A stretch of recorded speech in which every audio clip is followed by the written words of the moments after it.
In this video, I'm going to be criticizing two of the biggest ufologists in the world, Richard Dolan and David Wilcock. The criticisms that I'm going to levy at David Wilcock and Richard Dolan are exclusive to an interview that was had on the Jimmy Church podcast. So I'm not criticizing them in a general sense, I'm criticizing them in a narrow sense. Some of the things they said and some of the attitudes they had in those interviews rubbed me the wrong way, and I want to express my criticism. Everything that comes after this, whether with Richard Dolan or later on David Wilcock, they are referencing Tom DeLonge or the To the Stars Academy team or the press conference in general, and I am responding to their arguments. In the next clip, Richard Dolan expresses his opinion about the To the Stars Academy press conference. This is not disclosure. Actually, Richard, this is disclosure. And to my audience, I don't think he actually watched the To the Stars Academy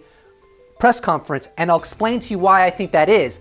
This interview was on November 21st of 2017, well over a month after the To the Stars Academy press conference. As I was saying, this actually is disclosure. It's the closest we've ever gotten to disclosure, and you would know that had you actually watched the press conference. A former employee for the Department of Defense, only less than 2 weeks out of retirement, got in front of the podium and said that he was involved in a top secret program, a division within the Pentagon, responsible, he was the head guy of that program, responsible for monitoring unidentified aerial technology coming into our atmosphere.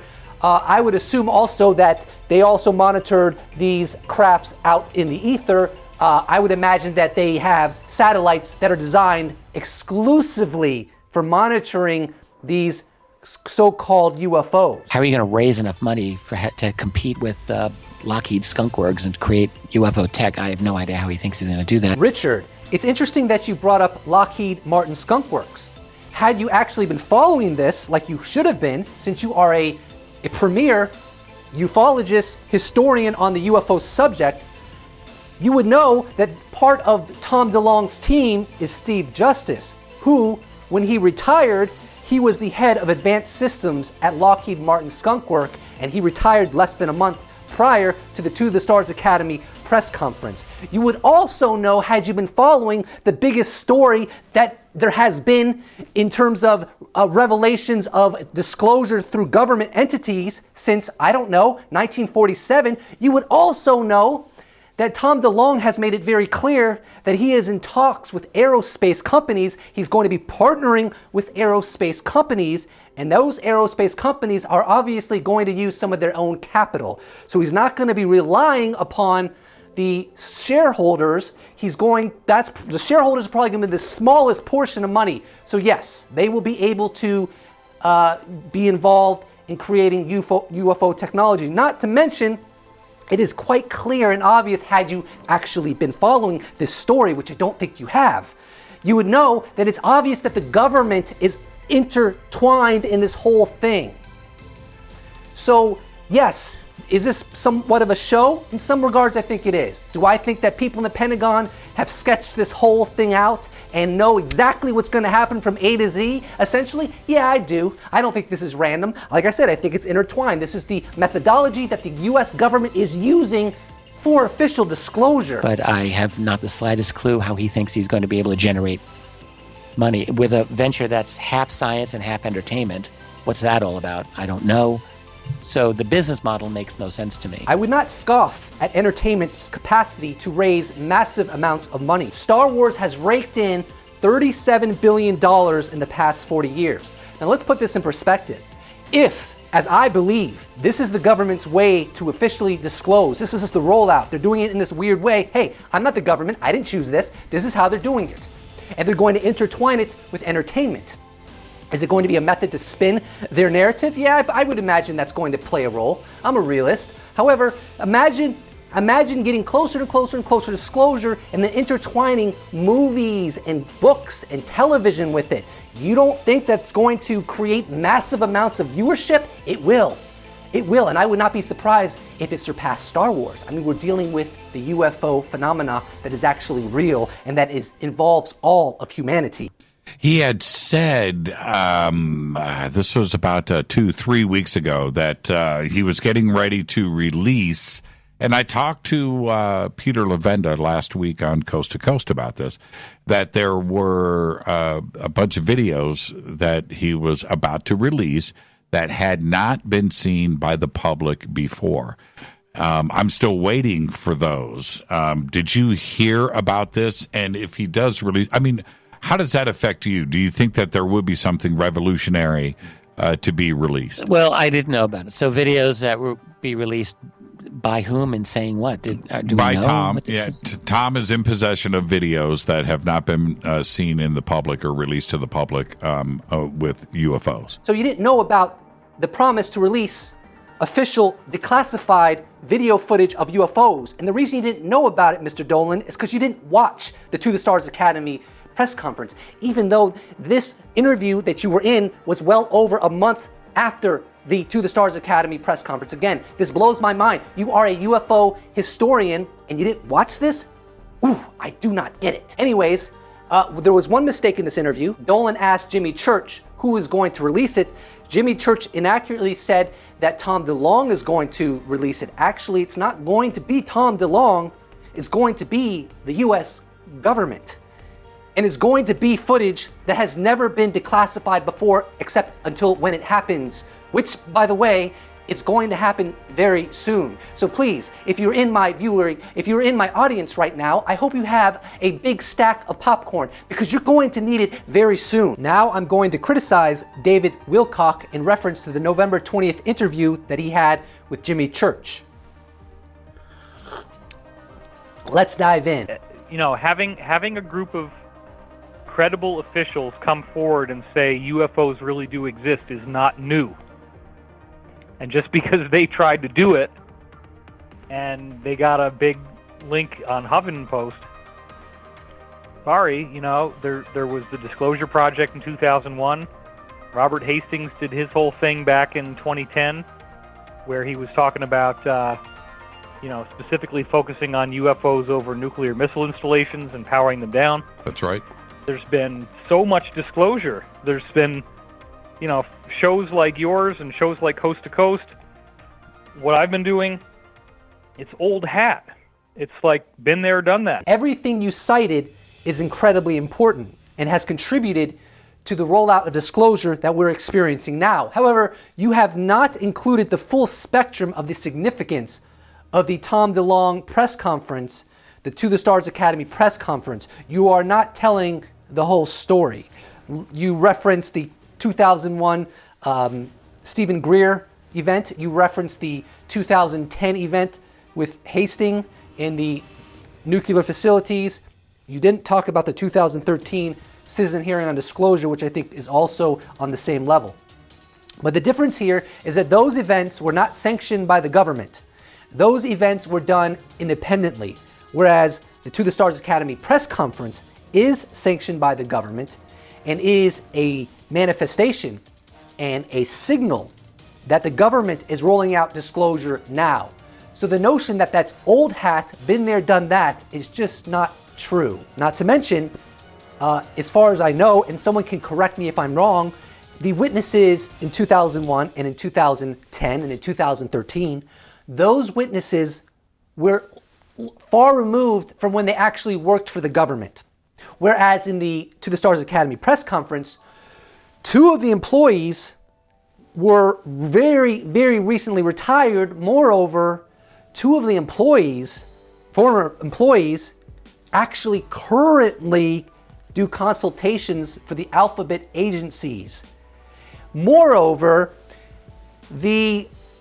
since Steve Justice and Lou Elizondo retired so recently from when the To the Stars Academy press conference occurred, it's obvious, and this is the kicker, it's obvious and indisputable in my opinion that the planning for the To the Stars Academy press conference was actually unfolding while Steve Justice and while Lou Elizondo were actually employed by the government, which means that the government has a hand in this whole thing. This is far from old hat. This is the gateway to disclosure. I would love for Tom DeLonge to reach out. He has 3 different people that know me. He can get my number. He can call me. He can talk to me. So nobody ever tell me that he doesn't have a golden road to talk to me, because he does. Sure. And I'm not gonna disrespect him at all if he wants to talk. David, I'm not sure why you feel entitled to talk to Tom DeLonge. I think you believe and perceive that Tom DeLonge is being used and that he's spreading disinformation and that he's merely a puppet. And indeed, you may be correct. But here's my advice for you, David Wilcock. Why don't you dig deep into the Tom DeLonge story and write a huge article on divinecosmos.com? That would be a great idea. I would read it. I would be fascinated by it. Tell us why Tom DeLonge is problematic. Tell us the ins and outs of what you believe regarding this whole To the Stars Academy revelation. I just don't feel like Tom has any obligation in any way, shape, or form to give you a call. I don't think he has any obligation to give anyone in the ufology circles a phone call. He's an individual. He can do whatever he wants. If you want to criticize him, if you want to air out your opinions, you are certainly entitled to do so. But the notion that he should give you a phone call, that he has a golden road to give you a phone call and that he should do so, I don't really understand that. It's so prevalent. It looks too easy, right? It seems Here's a guy who's a multi-millionaire because of his band. And so he's always going to be okay. He always has a safe place to land. And then these guys come to him and they just lay it all out there. And that's generally not going to work. Is it a red flag? Is it a red flag? I think so, because what I think what our audience is looking for is a track record, a legacy. Okay, so DeLonge is a multimillionaire, definitely true. However, I don't see how that impacts anything he says or what he's accomplishing or what he's doing. It seems pretty irrelevant to me. How much money you have in your bank account does not have any impact upon what you do or what you say. Those live on their own merit. Yes, you're right. The insiders do come to DeLonge for the most part, and they lay it all out, put it all in his lap. But would you expect anything different than that, Mr. Wilcock? This is disclosure. Disclosure is going to come from the government. As much as I would love it to come from Dr. Stephen Greer, as much as I would love it to come from you, David, as much as I would love disclosure to come from Richard Dolan, as much as I would love disclosure to come from Stephen Bassett or any other person in the ufology field, it's not going to come from them. It's not going to come from humanity. In an idealist world, yes, somehow it would, but it won't. It's going to come from the government. Do you realize that science and academia literally reject that we are being visited by crafts, which I believe are from other civilizations? They reject it. You could pour mounds and mounds of evidence all over them. They'd be suffocating in all the evidence. I can't breathe, the evidence is all over me. And they would still say, and then you'd be like, so the evidence is all over you. Let me ask you a question. Do you believe that we're being visited? Has the evidence persuaded you at all? And they'll say, this is what the academia will say, and many scientists will say. They'll say, well, people are just mistaken. They don't know what they're seeing. It can be explained by other means. It doesn't matter that it's on radar. It doesn't matter that it's been viewed by multiple pilots. It doesn't matter. These people, it's just not going to work. I don't understand the psychology behind it. Makes no sense to me. Makes no sense to me. But disclosure is going to come from the government. So yes, they put it all on DeLonge's lap. They chose him. Okay? It is what it is. Personally, I don't care who gets the glory.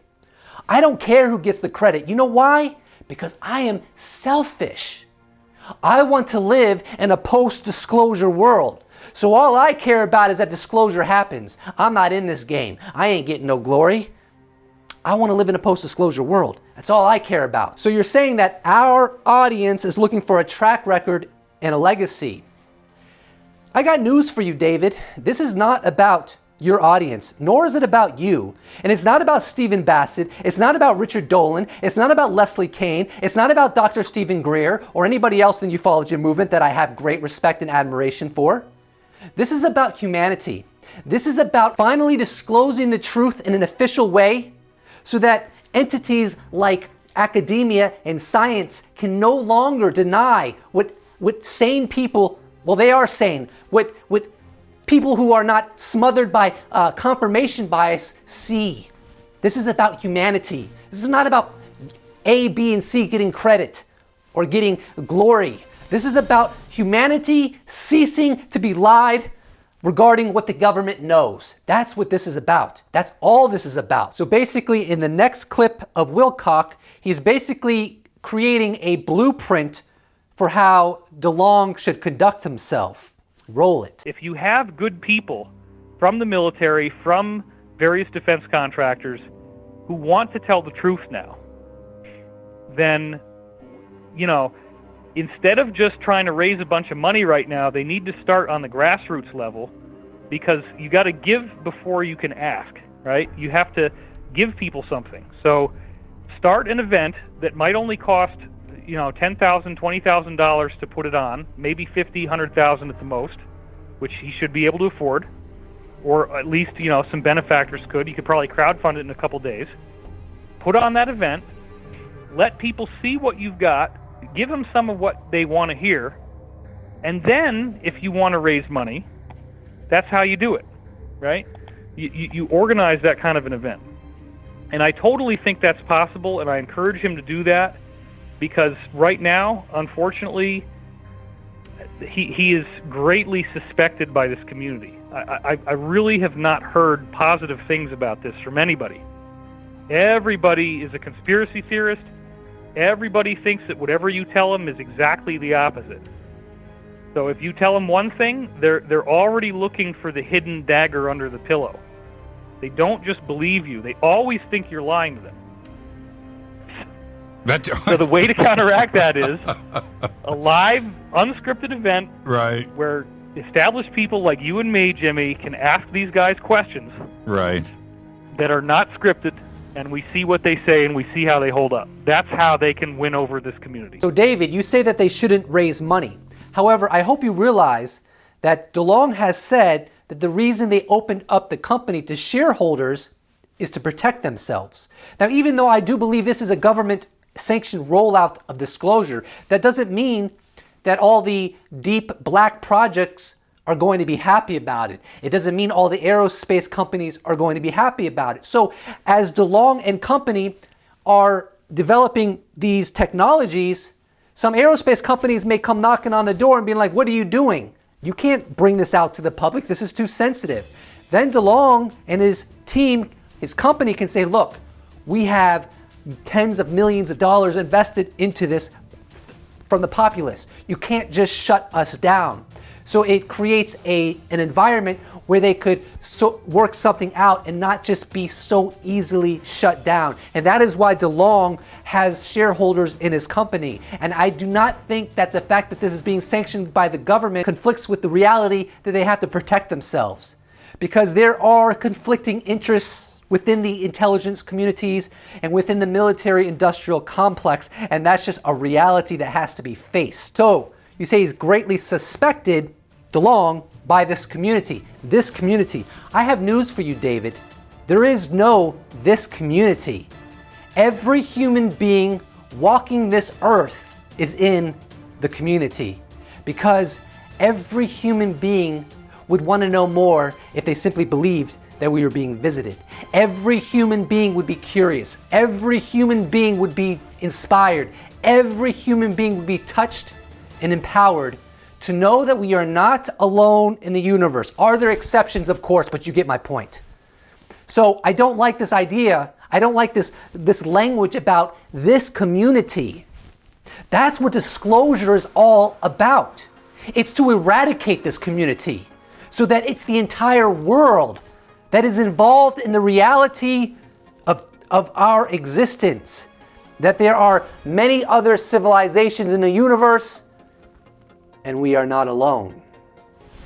We are all this community, and we will all celebrate the coming disclosure when it takes place. This was a really fun response video. Response videos are never perfect, so I'm definitely linking both of the interviews on Jimmy Church's podcast, both of the interviews with Richard Dolan and David Wilcock, so that you can listen to it in its entirety and get a more clear picture of their positions. If you enjoyed this video, I do hope that you will subscribe. I would love to hear what you have to say about this video. What do I get right? What do I get wrong? Tell me below in the comments. I look forward to hearing from you. And I have a Patreon below. Give whatever you want, give nothing at all. My videos will always be free. And I look forward to seeing all of you very, very soon in a post-disclosure world.